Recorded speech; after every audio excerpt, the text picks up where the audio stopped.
Hari ini kita bakal bahas cerita jatuhnya seorang raksasa kripto, lengkap dengan pemimpinnya yang super karismatik.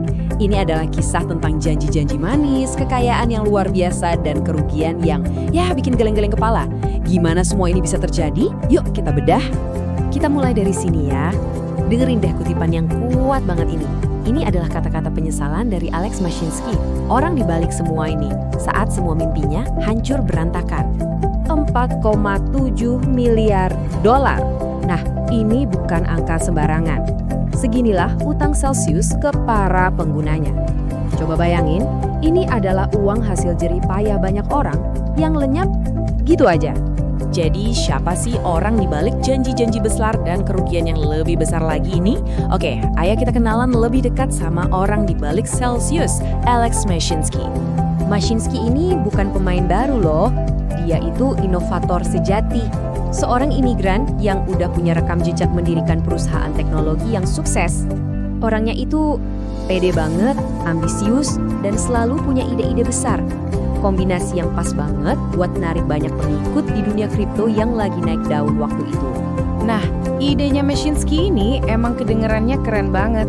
Dia janjiin sebuah dunia di mana orang biasa kayak kita bisa dapat imbal hasil tinggi dari aset kripto mereka. Sesuatu yang tadinya cuma bisa dinikmati sama para elit keuangan. Jadi, Celsius ini dipasarkan bukan cuma sebagai platform, tapi sebagai sebuah revolusi. Dan untuk beberapa waktu kelihatannya revolusi itu beneran terjadi loh. Celsius tumbuh dengan sangat pesat, narik miliaran dolar, dan jadi salah satu nama terbesar di dunia kripto. Coba bayangin, di puncaknya Celsius itu ngelola aset sampai senilai 25 miliar dolar.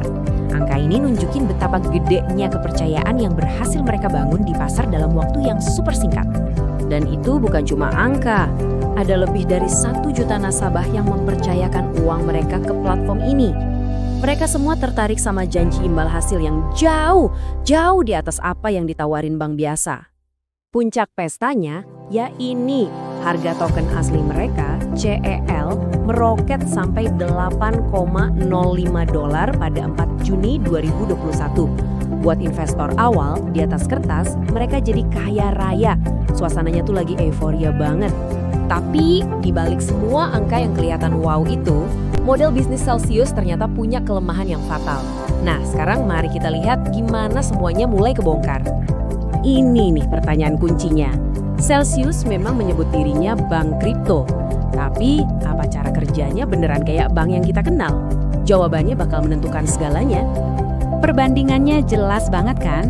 Gak seperti bank biasa, di Celsius tuh gak ada jaring pengaman, gak ada asuransi simpanan dari pemerintah.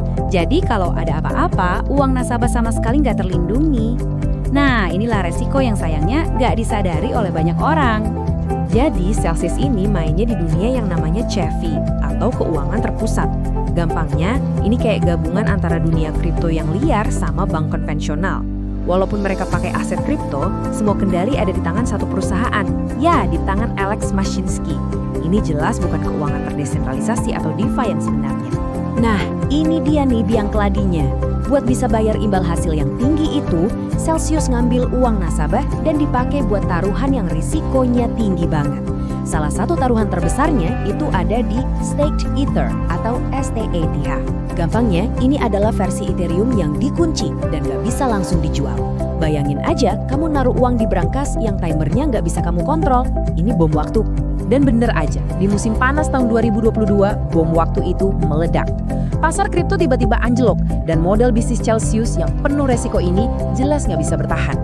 Pengumuman ini benar-benar mengguncang dunia kripto.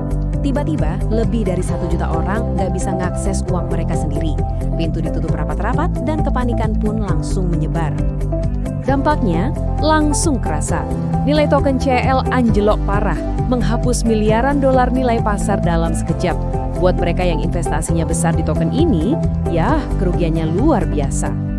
Sebulan kemudian, resmilah sudah. Celsius secara resmi mengajukan kebangkrutan.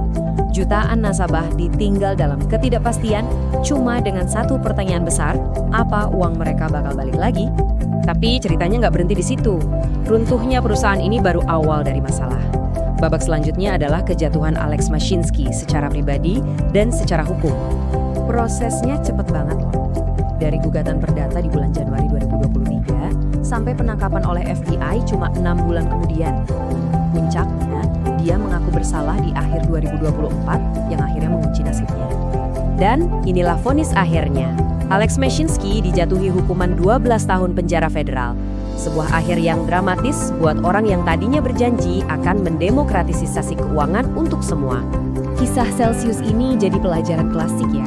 Kalau ada sesuatu yang kedengarannya terlalu indah untuk jadi kenyataan, ya kemungkinan besar emang begitu. Ini pengingat keras tentang bahaya yang mengintai di dunia keuangan yang belum banyak aturannya. Pertanyaannya sekarang bukan cuma apakah pasar udah belajar, tapi apa kita sebagai investor sudah belajar?